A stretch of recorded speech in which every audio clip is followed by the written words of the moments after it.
आरहत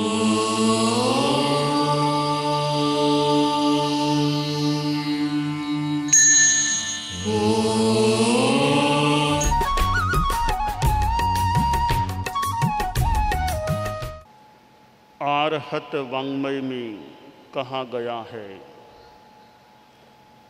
खामेमि सव्व जीवे सव्वे जीवा खमन्तु मे मेत्ति मे सब्ब भूएषु वेरम मज्झ न केणय। हमारे जीवन में सहिष्णुता, सहनशीलता का बड़ा उपयोग है, महत्व है। जीवन के पथ में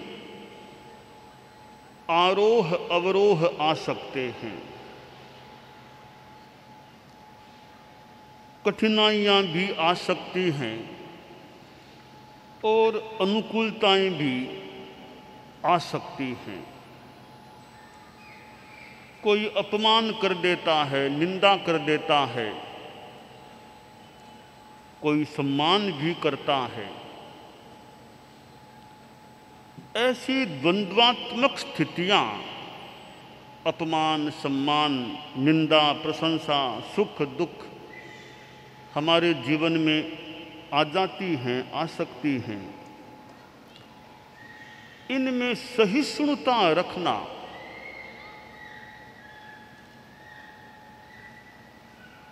बहुत महत्वपूर्ण होता है।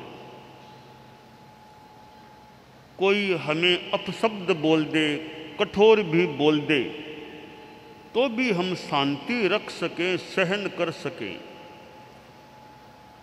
वह जीवन के लिए और खासकर आत्मा के लिए लाभप्रद होता है। जो सहन करता है वह सफल होता है। सहन करो, सफल बनो। आचार्य श्री महाप्रज्ञ जी ने यह एक सूत्र दिया था, सहन करो, सफल बनो। आश्रय परिवार में आप लोग रहते हैं, गृहस्थ रहते हैं, वहाँ भी सहन करना अच्छा रहता है। हालांकि गलती पर तो अंगुली निर्देश भी होना चाहिए। गलतियां चलती रहे और सहन करते रहो, कहो मत, यह तो कहीं नुकसानदेह हो सकता है।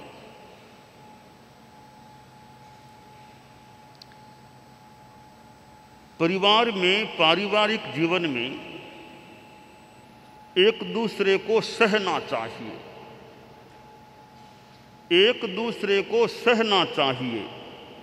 गलती लगे तो मौके पर कहना चाहिए, गलती लगे तो मौके पर कहना चाहिए और शांति से रहना चाहिए। एक दूसरे को सहना चाहिए, गलती लगे तो मौके पर कहना चाहिए और शांति से रहना चाहिए। इसमें सहिष्णुता भी है और गलती के प्रतिकार की बात भी है। बड़े होते हैं, मुखिया होते हैं, उनको भी अपने गुस्से पर नियंत्रण रखना चाहिए। कभी कभी बड़ों को भी किसी रूप में झुकना पड़ सकता है।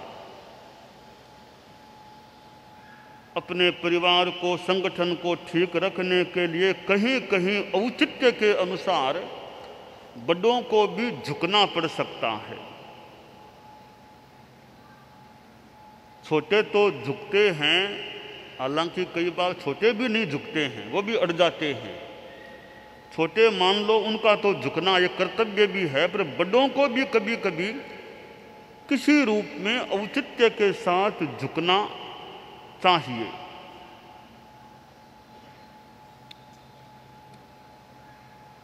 पिता और पुत्र कोई व्यापार संबंधी बात कर रहे थे, तो पिता ने डांट दिया कि तुमने नुकसान कर दिया, थोड़ा जोर से डांट दिया। डांटा तब 2-4 दूसरे आदमी भी आसपास थे,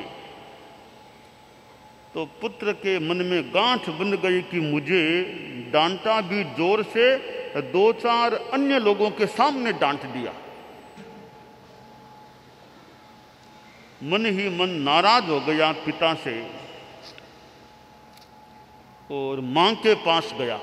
पुत्र बोला, मां अब मैं पिताजी के साथ में खाना खाया करता था, अब वो बात समाप्त है, अलग से मेरे लिए थाली में खाना परोस दिया करो, मैं अलग भोजन करूंगा, पिताजी के साथ नहीं खाना खाऊंगा। मां ने जान लिया कि बाप बेटे में कोई बात हो गई लगती है, तो संभालना तो पड़ेगा।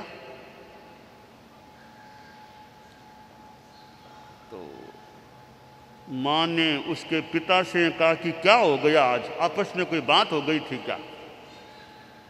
तो वो पिता बोला कि कुछ इसको आज दुकान में डांट दिया था 2-4 अन्य लोगों के सामने, लगता है इसके मन में बात आ गई है। तो मां बोली, वो तो खाना अलग से खाने की बात कह रहा है, अलग आपके साथ नहीं खाएगा। कहा ठीक, अब देखते हैं कैसे बात को वापस पलटना है।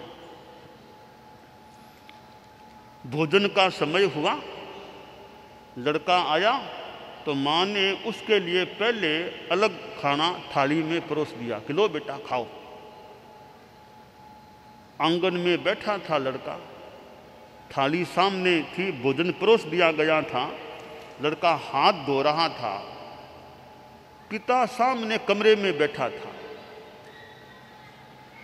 अब देखिए बड़प्पन, पिता वहां से उठा, लड़के के सामने आंगन में बैठा और बड़े स्नेह भाव से, वात्सल्य भाव से बोला कि देखो, कल तक तो तुम मेरे साथ खाना खाते थे, आज से मैं तेरे साथ खाना खाया करूंगा। तो ये कहा, लड़के के मन की सारी वो रोष की भावना समाप्त हो गई। बोला, नहीं पिताजी, मैं ही आपके साथ खाना खाऊंगा। ये बड़ों का बड़प्पन, बड़ों को कभी इस प्रकार बात को परोठना औचित्य के साथ होता है। अगर बाप तान ले बात को कि नहीं मैं क्यों झुकूं मैं, तो फिर और ज्यादा कठिनाई हो सकती है।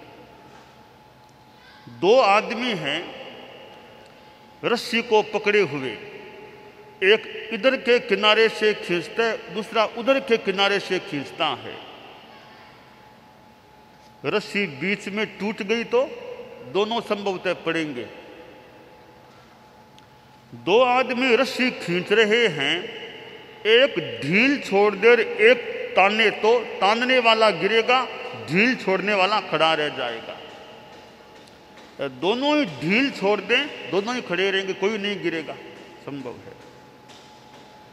अनावश्यक बात को तानना नहीं चाहिए, खींचना नहीं चाहिए।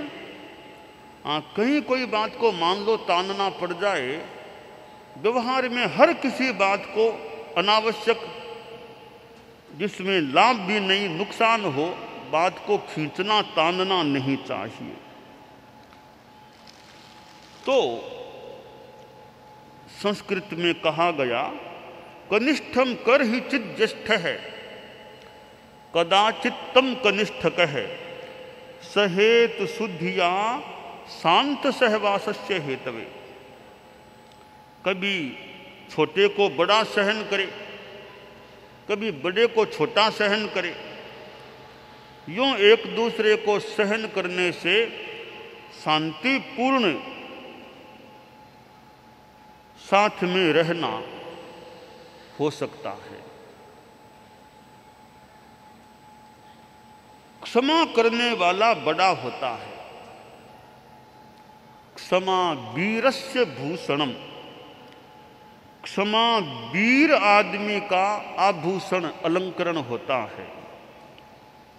क्षमा बड़न को होत है, छोटन को उत्पात। बड़े आदमी क्षमा करते हैं, शक्ति होने पर भी क्षमा कर देना यह बड़प्पन है। एक सांप में काटने की क्षमता है, विषवान है, वो क्षमा करता है, उसका महत्व है। क्षमा सोबती उस भुजंग को जिसके पास गरल हो, उसे क्या जो दंतहीन विष विहीन विनीत और सरल हो। आश्रय जिस सांप में विष है, दांत है, काटने की क्षमता, वो क्षमा करे तो बड़ी बात है। जिसके दांत नहीं, विष नहीं, वो क्या क्षमा करे क्या न करे। चंड कौशिक सर्प जैसा जिसने भगवान महावीर को भी नहीं छोड़ा। भगवान महावीर को भी मानो दस करके वो धारा प्रवाहित हो गई सांप के दसने से। ऐसा सांप उसने क्षमा धारण कर ली, वो बड़ी बात होती है। तो हमें शक्तिशाली होने पर भी, सक्षम होने पर भी क्षमाशील होना चाहिए, सहन करना चाहिए। मार सके मारे नहीं ताको नाम मर्द। मार सकता है फिर भी नहीं मारे, वो मर्द है, वो एक शक्तिशाली क्षमाशील आदमी होता है। जीवन के विभिन्न पहलुओं में हमें सहिष्णुता का परिचय देना चाहिए। गुस्सा करने वाला, अनर्गल बोलने वाला बड़प्पन का लक्षण नहीं होता। गुस्सा करने वाला, आवेश करने वाला छोटा आदमी है, सहन करने वाला बड़ा आदमी होता है। कोई भले कितना ही ऊंचा बैठ जाए, जीवन में गुणवत्ता नहीं है, ऊंचा बैठने मात्र से कोई बड़ा नहीं हो जाता। नीचे बैठने वाले भी बड़े आदमी हो सकते हैं जिनमें गुणवत्ता है। आचार्य के पास, गुरु के पास एक शिष्य आया, बोला गुरुदेव आपकी आज्ञा हो तो मैं बाहर यात्रा करते हुए धर्म का प्रचार करना चाहता हूँ। आपके सानिध्य में वर्षों तक रह गया हूँ, अब स्वतंत्र रूप में काम करने की इच्छा है। गुरु ने कहा अच्छी बात है, इच्छा तो। एक बात बताओ, मैं तुमको बाहर भेज दूं और तुम ऐसे प्रदेशों में जाओ जहां लोग धर्म कर्म को जानते ही नहीं हैं, अनार्य हैं, हिंसक हैं, मांसाहारी हैं, गुस्सेल भी हैं। तुम्हें वो देखेंगे, अटपटी वेशभूषा तुम्हारी देखेंगे और गालियां देना शुरू कर देंगे, तो क्या करोगे? शिष्य बोला गुरुदेव वो लोग मुझे अगर गालियां देंगे तो मैं गुस्सा नहीं करूंगा, यह मेरा चिंतन है, गुस्सा नहीं करूंगा। मैं सोचूंगा ये लोग तो बेचारे धर्म कर्म जानते नहीं, कुछ हिंसक लोग हैं, इन्होंने गालियां ही तो दी, मुझे पीटा तो नहीं, इनका क्या दोषा, मुझे पीट भी सकते थे, पीटा तो नहीं तो केवल गालियां दे दी तो दे दी, इसमें गुस्सा क्यों करना, मैं गुस्सा नहीं करूंगा, शांति में रहूंगा। तो गुरु ने दूसरा प्रश्न पूछा, मान लो कोई आदमी तुमको पीटने लग जाएगा तो, थप्पड़ लगाएगा, मुक्का मारेगा तो? शिष्य बोला गुरुदेव कोई थप्पड़ मुक्का करेगा तो मैं सोचूंगा कि ठीक है, पिटाई ही तो की है, मेरा हाथ तो नहीं काटा, पांव तो नहीं काटा, क्या खास बात है, शांति रखो अपने। मैं यूं सोच के शांति रखूंगा, गुस्सा नहीं करूंगा। गुरु ने तीसरा प्रश्न किया, अगर किसी ने हाथ काट दिया तो फिर क्या करोगे? पांव काट दिया तो गुरुदेव सोचूंगा हाथ पांव ही तो काटा, मुझे जान से तो नहीं मारा, क्या पता जान से भी मार देता, जान से नहीं मारा इतना ही ठीक है, वाह यूं सोच के गुस्सा नहीं करूंगा। गुरु ने चौथा प्रश्न पूछा, अगर कोई जान से मारने का प्रयास शुरू कर देगा तो गुरुदेव मैं सोचूंगा भले मेरे शरीर को नष्ट कर दे, मेरी आत्मा को नहीं मार सकते, यह सोच के मैं शांति रखूंगा। गुरु ने कहा, तुम उत्तीर्ण हो गए हो, तुम बाहर जाकर धर्म प्रचार कर सकते हो। यह एक सहिष्णुता का